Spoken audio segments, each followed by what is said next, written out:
Hey everybody, Bryan Fuller from the MotorTrend TV, and thank you for listening to the Builder Sessions.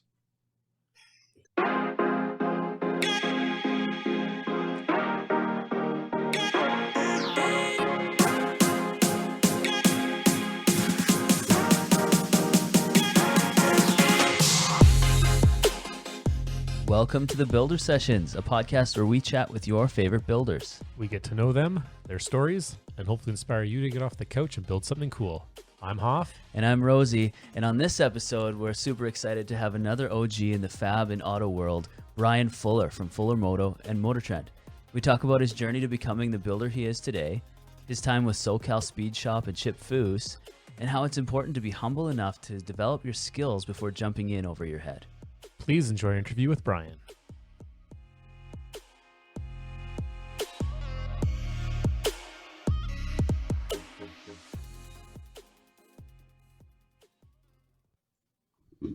Bryan Fuller, thank you so much for coming on the show. Hey, no problem. Stoked to be here. This is awesome. I grew up watching you on like Power Block, and yeah, sorry, that's not a good thing. Hey, I shouldn't say that. That's all good. Hey, it is what it is. I'm still here. That's good. Right before we hit record, we were talking about age, and then I go in to start the episode off with, "I grew up watching you, man." Great. It is what it is. And if looks could kill, no, I'm just kidding. But for our listeners who don't know who you are, and if they've been living under a rock for a while, tell us a little bit about yourself. Whew.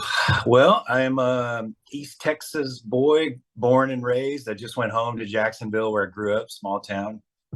And my dad was a pharmacist, but he loved to build things. So when I was a kid, we were building decks and roofing and farmhouses and you name it. And then somewhere about middle school, my dad bought a Mustang and said, we're going to burn the tires off and rebuild it. And, kind of at this point, stumbled on to a lifelong, career, life, hobby, whatever, of building custom cars, custom motorcycles, and whatever else, I can pull off. And then where did that take you? Oh man, I went to college. I was going to be a chiropractor. So I did pre-med, I did biology, chemistry, and a buddy got me back into bicycles again, which got me, of course, customizing my bicycle. Next thing you know, I bought an old 50 Plymouth and started working on that thing and, was just like, man, what am I doing? Yeah. I've got to figure this out. I cannot be in the corporate world and I cannot go back to school any longer. So I did go back to school, but I went to Wyotech. So it was the first time in my life I kind of actually enjoyed school and I actually was dedicated to it. First time I got all A's. Nice. And managed to score a job in Southern California at Pomona, SoCal Speed Shop. And then eventually worked for Foose and just stumbled on TV and now live in Atlanta. Like, okay, well, there's a lot to unpack there. Like, oh my gosh. When you were in college, were you like putting up with classes so you could get home and wrench? Like, were you like, let's get this over with so I can get home? And what was that transition like when you came to the realization, like, I don't actually want to do this. I want to go this way. I think the hard part in college was, in a lot of school, I think it's changing, the system is changing. But when I went through pre-med, there's so many smart people. I took one class called Molecular Biology of the Gene. Oh, perfect. Yeah. Talk about Say unpacking. what? Yeah. That's the 3-month study of DNA. And I loved it. I mean, that was awesome. But these people have such incredible memories. They can remember anything, and my memory was not the greatest. Anything I build, I can remember. Mm-hmm. But these days now you have a computer with a memory device in your phone. Yeah. And so now I think going forward, creativity, people skills, yada, yada, I think will be taken more seriously and be more valuable. Any of us in the entrepreneurial field know those are hugely valuable, but in school, you're just made to feel like those are just, who cares if you're good with people? Who cares if you got, if you're creative? It doesn't matter. Yeah. If you can write this test, if you can regurgitate the information. Yeah, exactly. Yep. Brutal. And so I felt like in lab, I was, let's cut the trachea of the rat and put the tube in and let's do this, and the valedictorian is like, oh my God, it's scary. Oh man. So then so you did that. You decided to get into, did you go from tech right from there? Or did you spend a couple years or a year or two or something like that, working in shops or whatever before you decided to go to WyoTech? I tried to get into, I'd been building, I painted my first car in 9th grade for a friend, and I'd, been building. I just told this story recently. Hopefully my son never listens to this podcast, but, and I would never advise this to anybody, but I installed a stereo in high school in my S10 Blazer while driving home because I had a date that night and I wanted to have the radio in. And I was impatient. And so I installed the stereo on my drive home. Now that's dedication. That is. Yeah. So I was multitasking at a pretty young age. Yeah. And so before, when you decided to go to WyoTech, did you have to convince, I don't know, was it a couple years in the making, or were you just like, I'm quitting college, or you completed college and then you went right to tech? So I got out. My dad had passed away when I was 21. And so I got out. I was 26, was, building my 50 Plymouth. And Fletcher from Pennywise, the band, has it. He's had it for like 25 years or something. I'm hoping to get it back. He messaged me like, hey, man, you want the old plan back? I'm like, yeah.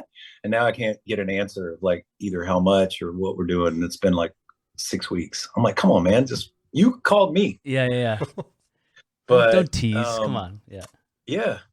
So I was, waiting tables, having fun, playing golf. I'm like, all right, I'm gonna go back to school, go to chiropractic. And I can't do it.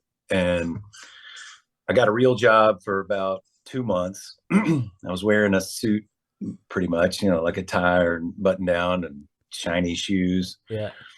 And I'm in the parking lot with a bunch of Toyotas, and I'm pulling up in a 1950 chop top primered Plymouth with no windows and seats not bolted down. And it just became really obvious that this is not where I need to go. Yeah.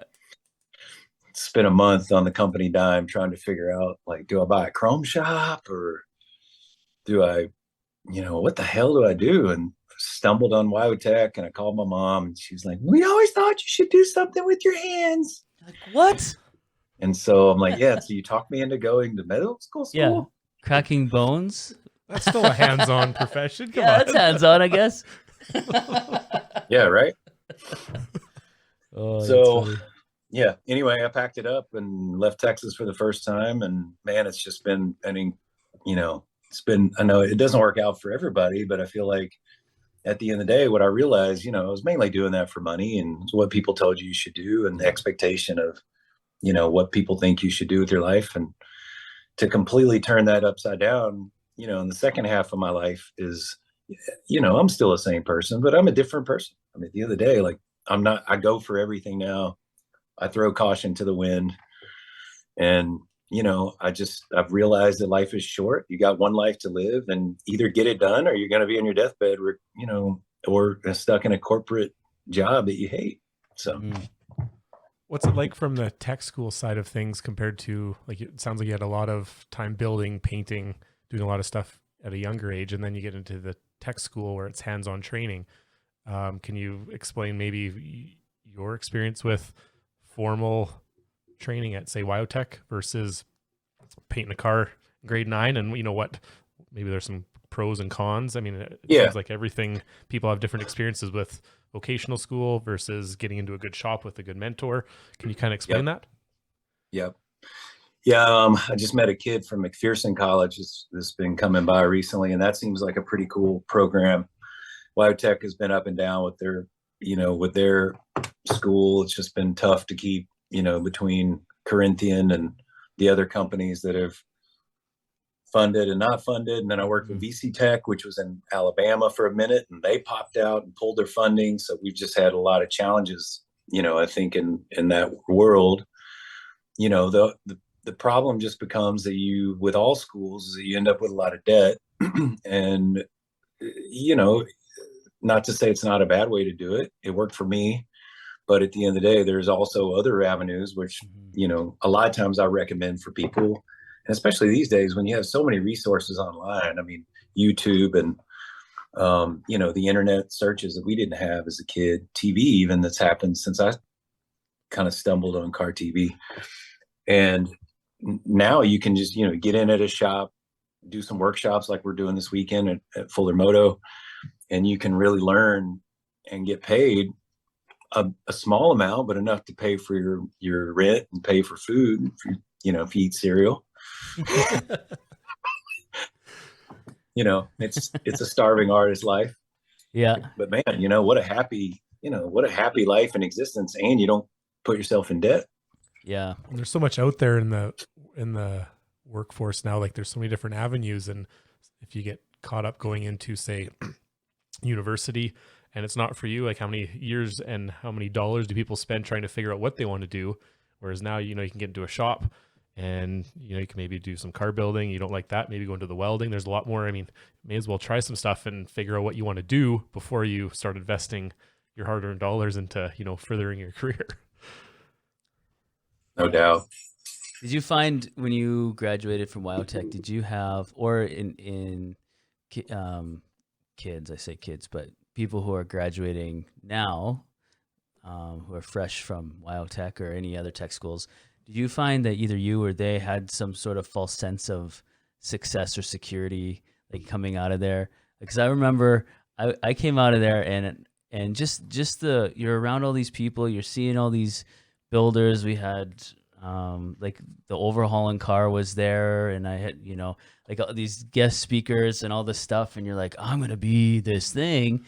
And I came out, I remember I sent an email. Did I send an email? Or I was gonna apply or send my resume to Chip Foose and all these different big builders that we, all we did was watch these shows, and you're just surrounded by this like echo chamber of what you like, and you come out of it and you're like, I'm going to do this.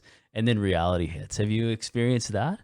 Or, where they come out, they think they have better skills than they actually have, or, those types of things? I mean, I feel like you kind of get what you put in. And, I think, for example, when I was there, I was very focused on getting the best job that I could get. And I didn't care if it was, one of the places I was looking at was Johnson's. Rocket. I got a 1-year-old puppy who's just sitting here like, yelling at me. So, I looked at Johnson's hot rod shop, and he offered me a job, and it was, Gadsden, Alabama. Last place I wanted to go in the world after living in, East Texas was to go back to Alabama. I really wanted to go to LA.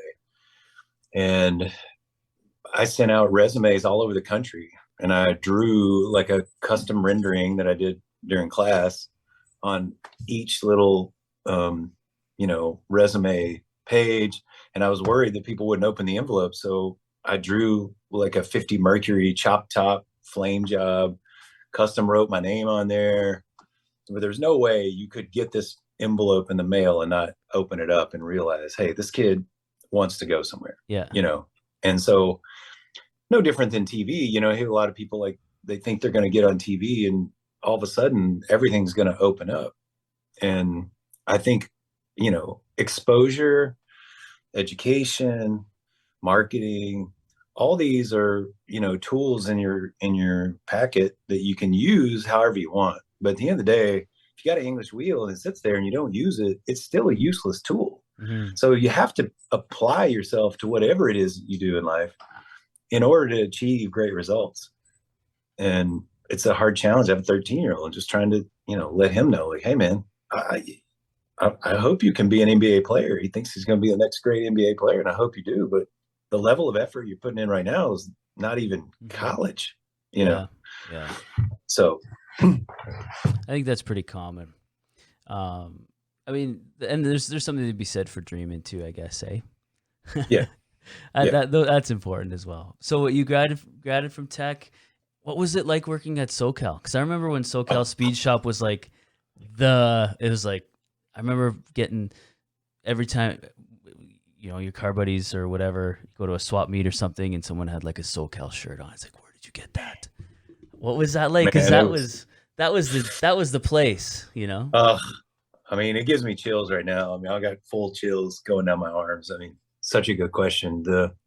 So when I was in my home garage by myself, I had one poster in my shop, and that was of ZZ Top Copperhead. Yeah. And so I'm in there building my 50 Plymouth chop top, you know, looking at this Copperhead.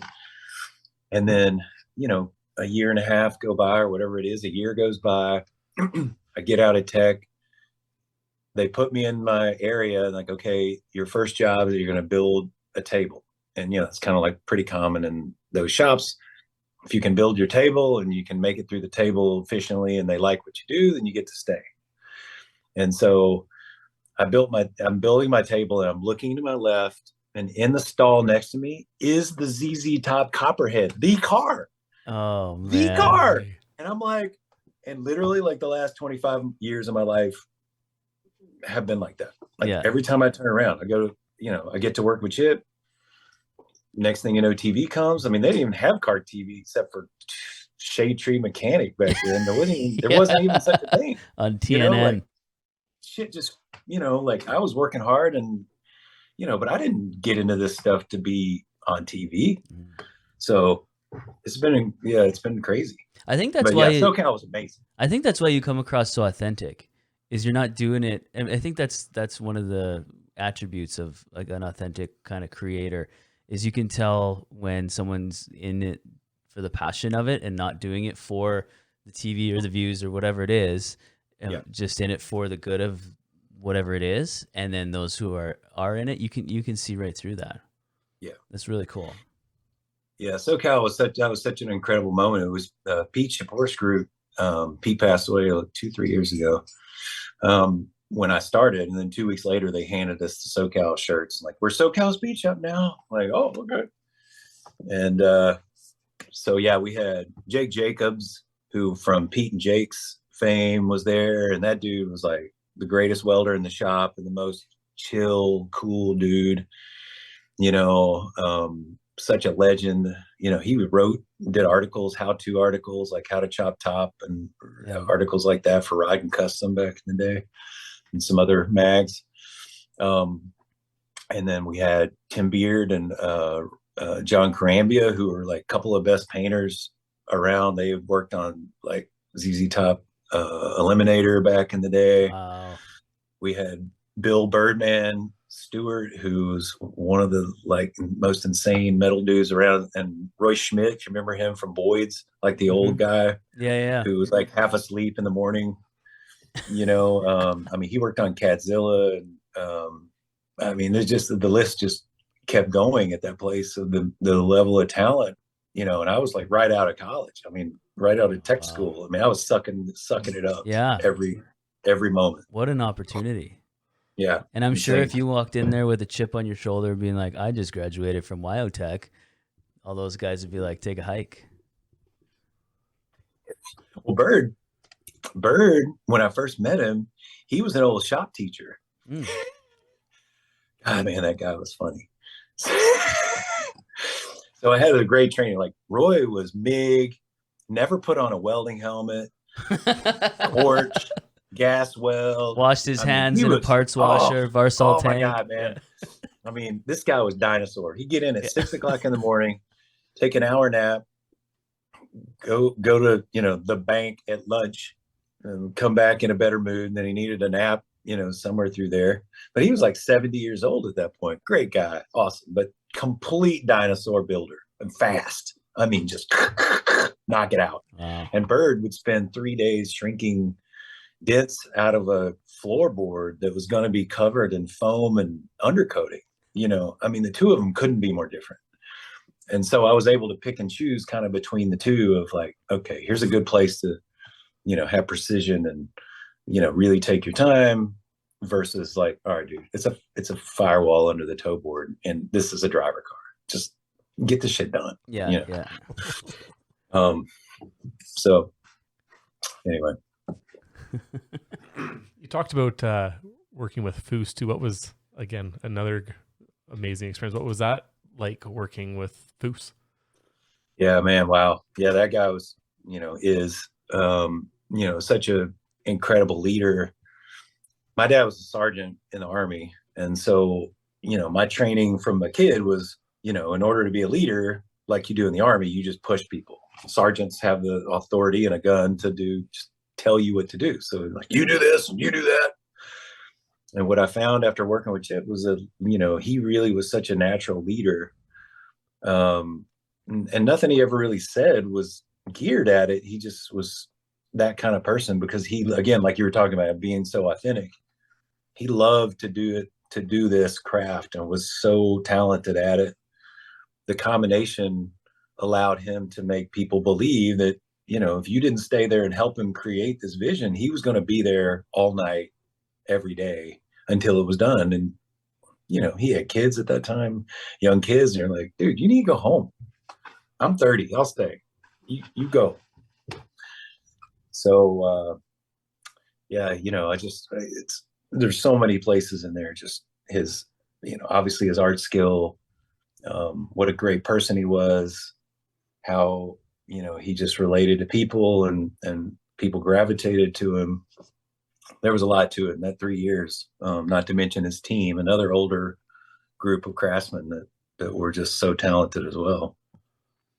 How did you get there? Like, well, because I'm sure working for Foose, that's a goal for a ton of people. So how did you, what was that process like?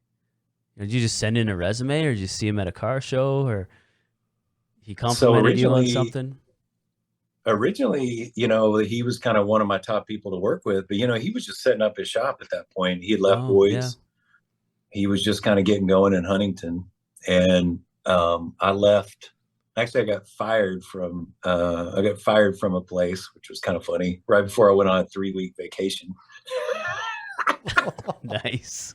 Spend all the savings. A blip in the radar, but yeah, I was like, "You're firing me?" And he was like, "Yeah." And I'm like, "Okay." Right before I go on vacation? Yep. I'm like, damn. Like, that so stings. Yeah. Kind of screwed up my vacation, but anyway, I got back. I went to Huntington. I had 3 offers by lunch, so I was like, I guess it's all right. And Chip was one of the offers, and I was just worried that he really wasn't ready yet. And I felt like my training just wasn't quite, my metal training wasn't there where I was ready to kind of hang up the tools, so to speak. So I went to Jeff Midford Taylor's place. He did a lot of the metal work for Dan Fink there in Huntington, right around the corner from Chip's. And I apprenticed with him or worked with him for a couple of years. And that guy was such a talent. He just pushed me to a whole nother level. And then, at some point I was like, all right, I'm ready. So I approached Chip. I was like, hey man, I'm going to stay over here, Jeff's, until you hire me. But, I hope it's not forever. So I pretty much went to the sandwich shop. There's a little sandwich shop next to Chip's, and I'd go to lunch there every day, hang out with their crew, see how the cars are coming. And after about a year, of that, I think they trusted me, and they're like, hey, you still want to come over? I'm like, hell yeah, please. That's cool. So then, started with, right after the Grand Master. So we started working on one of their Riddler, the red 33 that we did, and then we did impression for like 2 years. I think that, going back to what you said about, like, you had an opportunity to go, but you were humble enough to acknowledge that your skill set maybe wasn't there yet, and you took that. And even though he was just getting started, you kind of pumped the brakes on that, and you're like, I need to work on this a little more before I get into it. That's pretty cool. Was that a tough decision to make, or were you just all about like building your skill sets and not necessarily about who you're working for? I mean, I think it was both, but I knew that, you kind of know, like sheet metal's hard. I mean, it's a hard skill. And it keeps you humble. It's one of those trades that, it's pretty hard not to be humble, because you do master it eventually, and you learn it, and it's pretty simple overall concept. But you spend 2 weeks working on like a deck lid, for example, and you weld the thing up, and everything that you weld is going to shrink. So all of a sudden you've got all this time and time materials that you've billed somebody for, and then you put it back in the hole and the thing doesn't fit. I mean, that's just scary. And usually once you understand it, then you know how to get back from, where to look for, what to brace, you start to corral all of these things. But at Chips, he was just so busy. I mean, he had 8 cars going, he had stuff going at Metal Crafters, and he was designing things for other shops all over the place. So it wasn't like he was going to be there hands-on to really guide me, through the kind of last bit of what I felt like I needed. And so that extra 2 years that I had strictly doing sheet metal work really propelled me to be able to know, like, okay, I got this now. And then when I went to Chips, then I was able to incorporate what I really felt like I learned in the next phase, which was to be able to really learn design to a whole nother level, to be able to understand execution of like high-end kind of Riddler type construction, and kind of, again, design, balance of aesthetic, balance of taste, and just a lot of things that you could pick up being with him. So you've mentioned the Riddler, and I know a little bit about it. Automotive isn't in my area of expertise. Can you just explain a little bit about what the Riddler is, the competition, and what the experience around that? Yeah.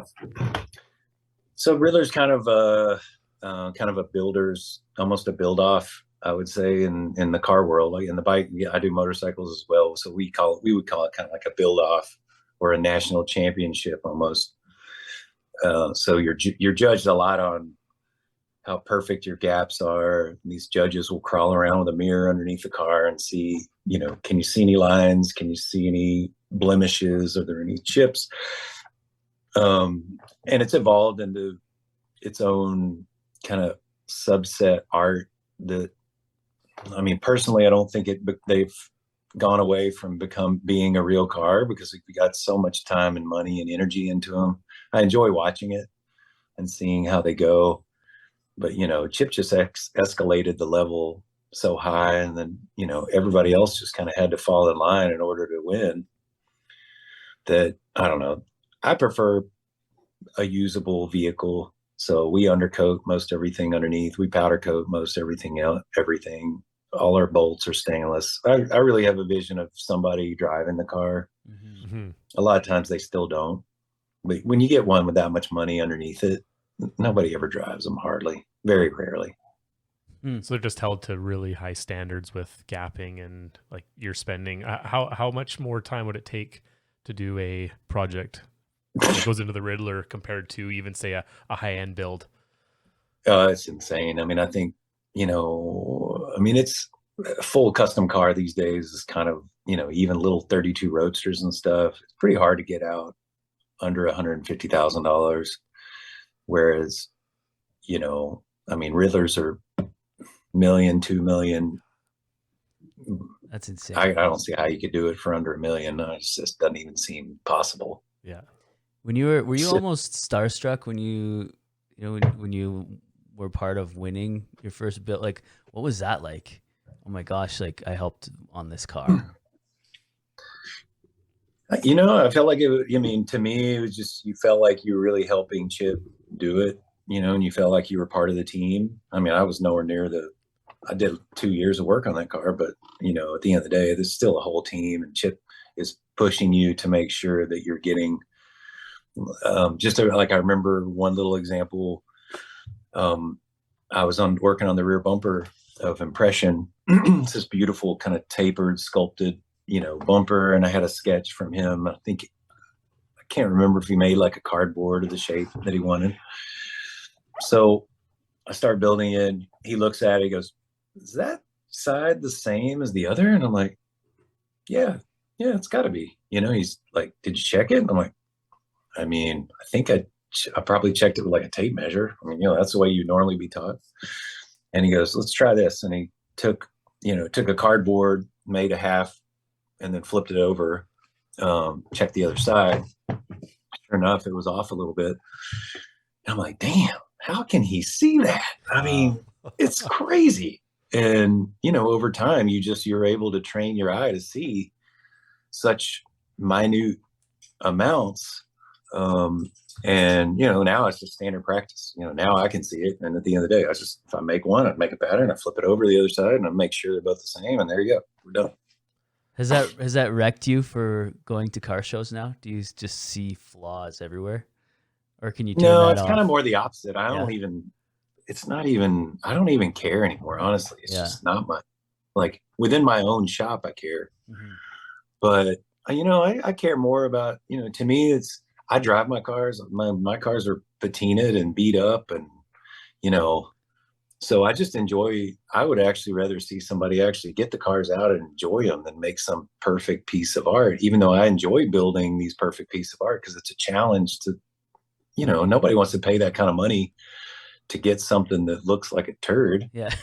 So at the end of the day, like it's like anything you own. If you get a brand new truck and you have it for 10 years, it's beat up and ugly. It's your job to beat it up and make it ugly, not mine. Yeah. But, yeah, exactly.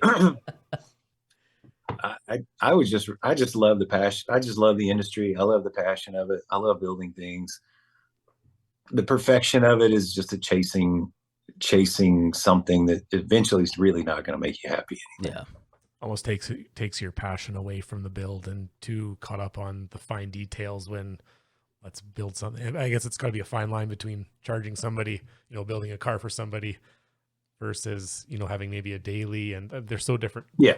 Or I guess a lot of different levels of builds that you have to factor that into your probably price and what you're doing for that client. But we try to make them as perfect, and it's probably partially because I've done it for work for 30 years. We're trying to make it as perfect as we can, every time. And, the backlash of that is that, my personal stuff, and just as a hobby, I'm still a hobbyist, I like a vehicle, looks good coming down the road, and I'm not embarrassed to get in, and I like it and it looks cool. And that's really hopefully gets me from A to B as often without breaking as possible. Yeah. Most reliably. Yeah. Yes. So now you mentioned you build bikes, different vehicles, cars.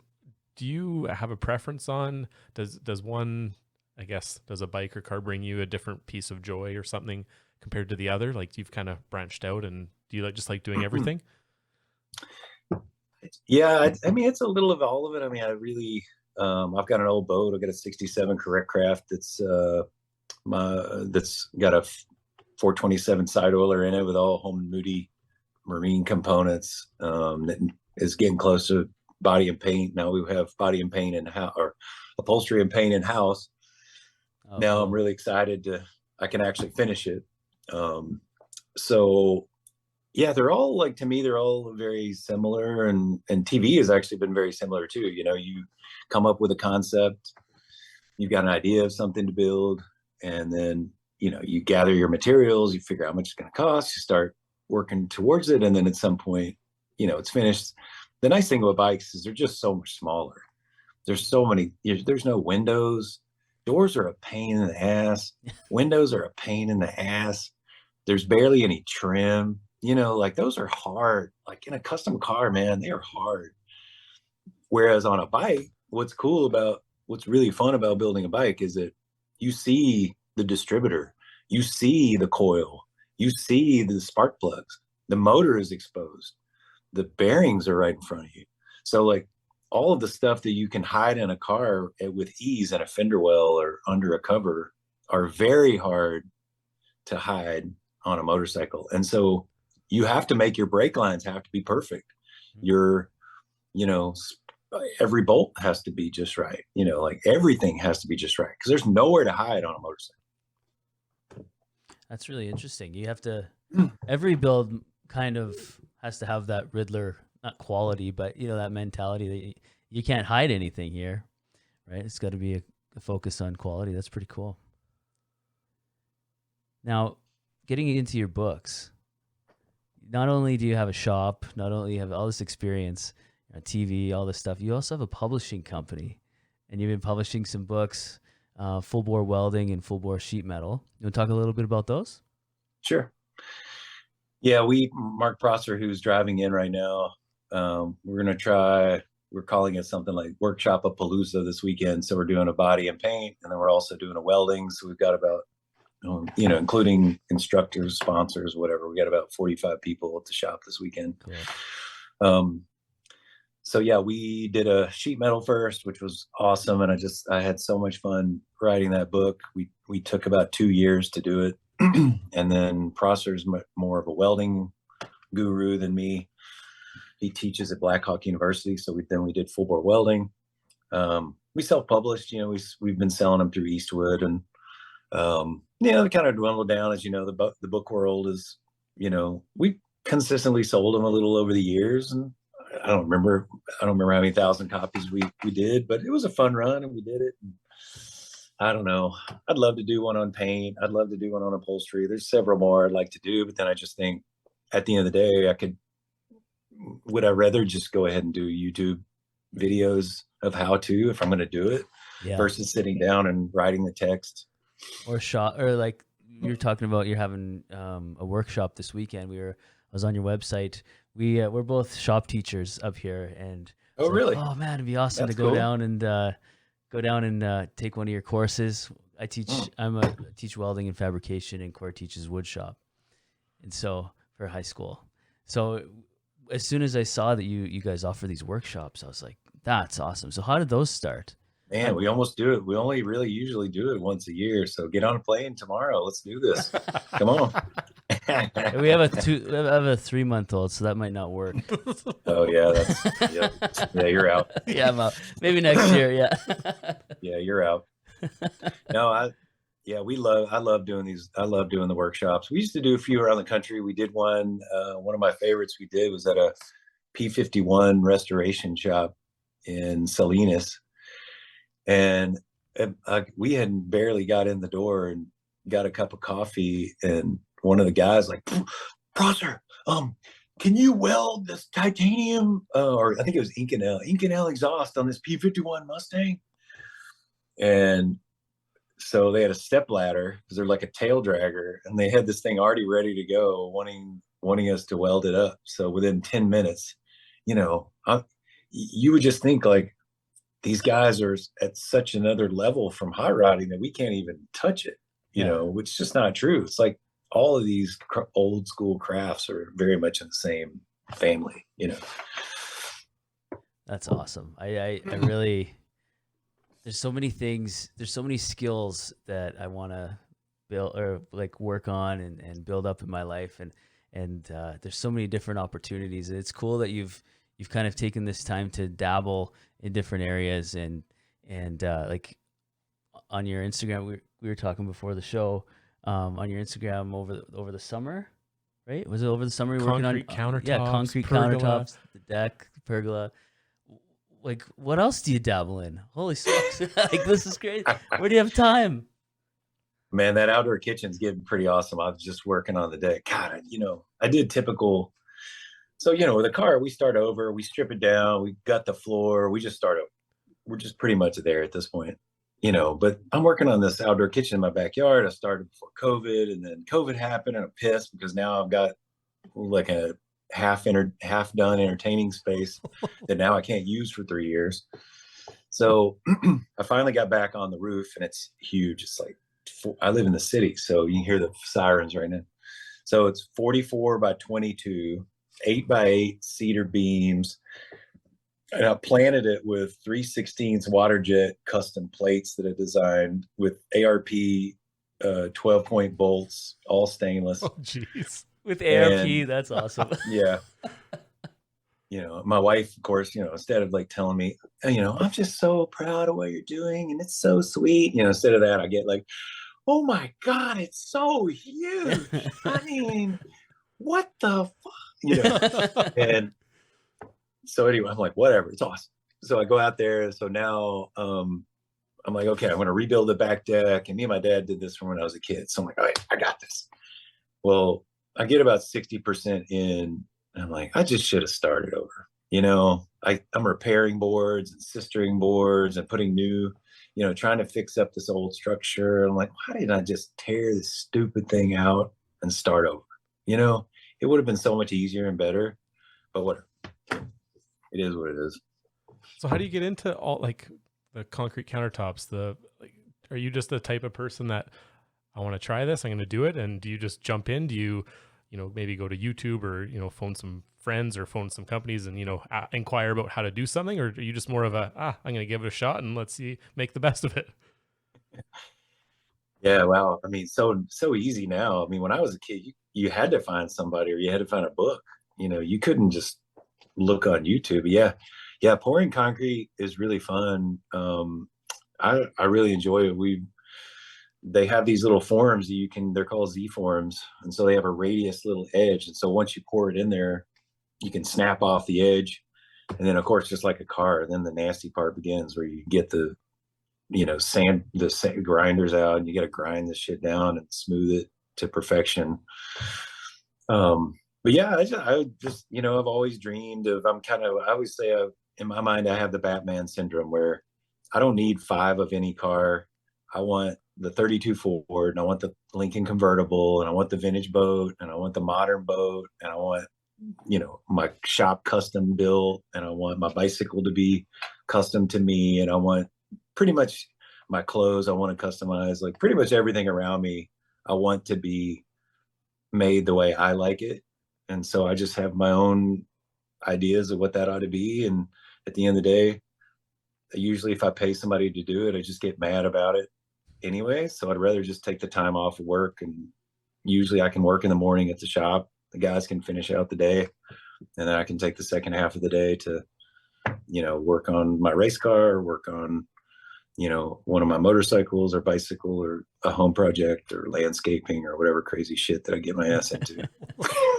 So you get some satisfaction from doing your own work. Obviously you're a car builder, but sometimes when people get so, I guess, yeah, I don't even know what I'm trying to say here. I guess you're so caught up in your project at the shop that some people would say, you know what, I'm just going to pay somebody, or I'm going to get somebody to do this for me because I'm so involved with my cars. But as a woodworker myself, I like to kind of have that satisfaction of, okay, my stamp's on this, I created this, I designed it, and it might take a lot longer.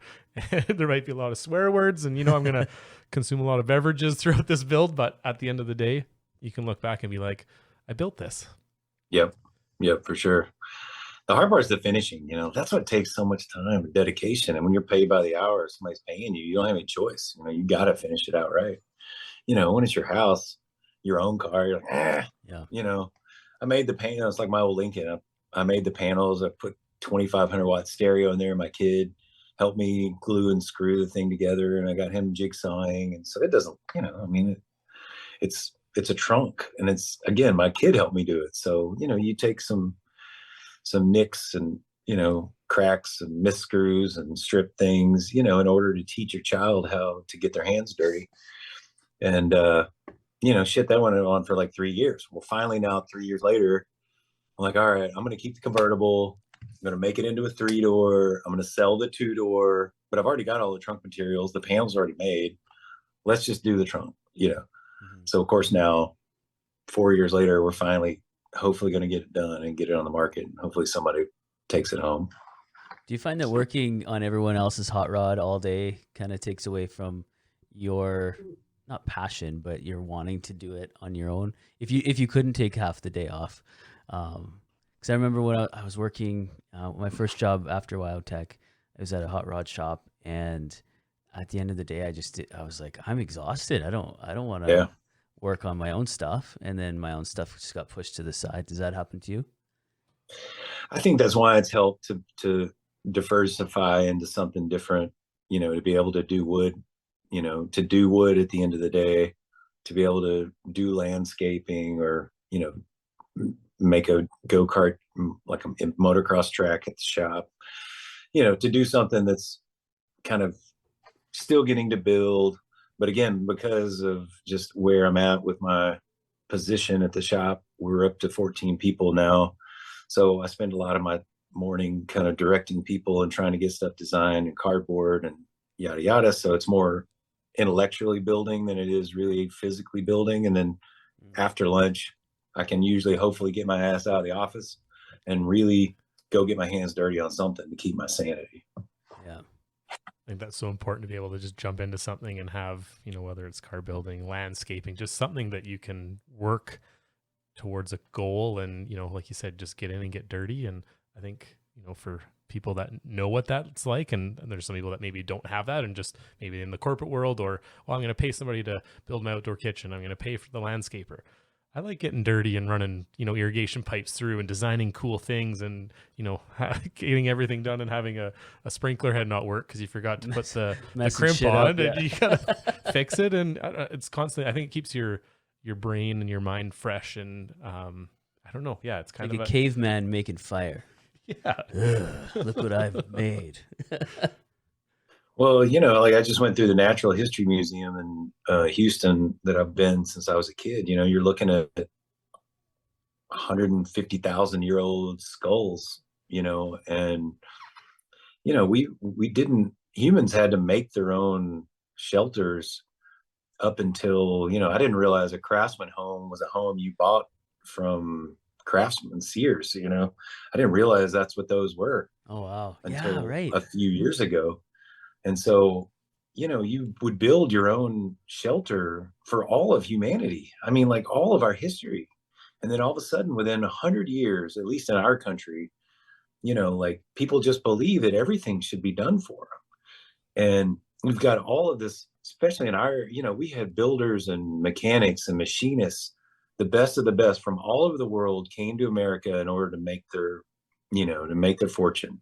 And then 2, 3, 4 generations later, you've got a bunch of people who don't understand why they're unhappy, yet their DNA are from craftsmen and builders and ditch diggers and machinists and all of this great, DNA that we have here.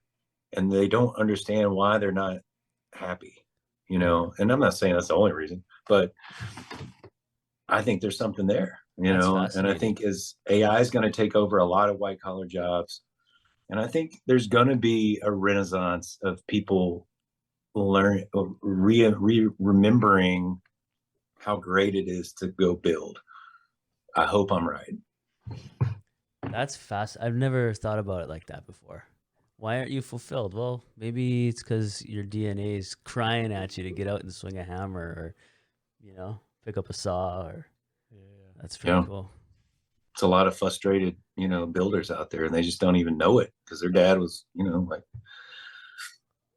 I don't know. I'm just so thankful that, I kind of stumbled on this path thanks to my, dad kind of pushing me into it as a kid and, right time, right place, still single and was able to do it.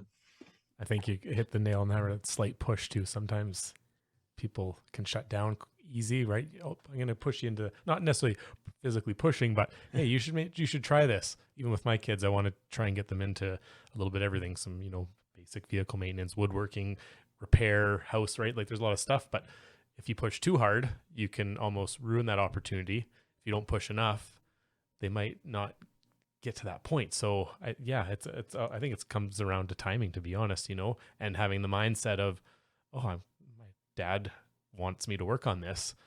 Let's push through. You probably didn't like some of the stuff, but now when you can look back, yeah, that was good that I got into that, and it kind of forms your mindset. Yeah. Yeah, it's good to get kids out. I mean, I had two out this week working on the deck. Brandon, one of the kids was like, top Atlanta soccer athlete, and it was hilarious. 4 hours of work. He's over there like bent over. He's like, oh my God, my back. It's killing me. I'm like, I just saw this kid run up and down a soccer field full speed for a solid hour and 4 hours of bending over, doing some screwing on deck boards, and he's beat. Yeah. Oh man. So to kind of slowly wrap this great conversation up, advice for people wanting to get started. What are some, I guess, advice for somebody wanting to get started into car building, bike building? Well, I mean, I think the good news is, these old cars, there's still some pretty affordable ones out there that you can get. They're very simple, and they don't take a whole lot of tools. And man, I mean, with prices of what cars are going for these days, I feel like we're going to have a whole culture upcoming of kind of what I call, American Cuba, where we're going to have a lot of LS powered everything, small block Chevy powered everything, old Ford powered stuff running around, because we've got all these machines that are laying there, and the prices are just going to continue to be catered to the rich, I believe. And seems like a lot more fun to go buy yourself an old 60s 70s truck that's going to be worth more when you're done with it than it is buying a $100,000 electric car that's going to be, when the batteries take a shit, it's not going to be worth much. So I think it's just fun. It's get out there and build yourself a flower box, and then when you're comfortable with the flower box, build a deck, and then when you build the deck, then at the end of the day, like, go buy an old truck and figure out how to take a carburetor apart. Yeah. Are there any specific skill sets that you would encourage someone to develop? I remember when you were talking about, before you started working with Chip, you decided, okay, I need to work on my metalworking skills. Are there any kind of intro, like, specific skill sets that you think every tech or every fabricator that comes into your shop needs to have these if they're starting out? Man, that is a tough one. Sorry. I mean, I would just say, I think what's lacking, and I think we have a pile of young kids that have come in, and I think it's just to understand that when you come into the crafts world, that there's a code of ethics, there's an expectation of precision, there's an expectation of work ethic, there's an expectation of being a craftsman holds high regard. And that when you come into that world, we expect you to learn your craft, learn how to use a tape measure. I mean, it's funny how, like, I've had kids, and I forgot now because it's been like 2 or 3 years ago when these guys started with me, but I get these kids in and they know how to take a car apart, but they don't know how to run a tape measure. And you're like, all right, man, like 21 and 5/16. I'm like, oh, come on, are you serious? Okay, 1/4 inch plus a 16, you can do this. I'm like, go home and practice with your tape measure. And so, no different than if you're like me, being out there working on my deck. I'm like, where the hell is my tool belt? So finally I'm like, I gotta break down and buy another one because I can't find the damn thing. So it's like, just whatever your craft is, figuring out what the required tools are, figure out what the required beginning, kind of skills and knowledge are, and understand what those may be, and apply them to your work, and just try to apply yourself. That's actually, to help clarify the tape measure, just say 5 ticks. Yeah. 5 ticks. That's pretty good. Then we work on our basic count. All they got to do is be able to count to 16 and they're good. Woodshop teacher. Yeah, that's high school. Idea. Yeah, I've got a lot of tricks. Got a big board up. It's got a big sign that has the different ticks. I do, but then I was thinking about that over Christmas break too. I've got these blown up like inch signs in the shop for the kids to be able to. But then they start looking at stuff, and instead of actually learning, and I just put them up, and I'm gonna have to take them down here shortly. But they get used to looking up at the wall and seeing what it is, instead of looking at the tape measure and I can just look up and okay, if I like trying to teach that, how do you actually read your 5/16, 7/16 instead of just looking up at a wall? So I don't know. That's a hard one. I think everybody has a problem reading a tape measure. So you mentioned a little bit about some required tools. What would be like your top 3 starting out tools for a fabricator? I think, one of my favorites that people that, have gone away is just the little 6-inch steel, ruler, a scribe, that in the metal world is a couple of the most important.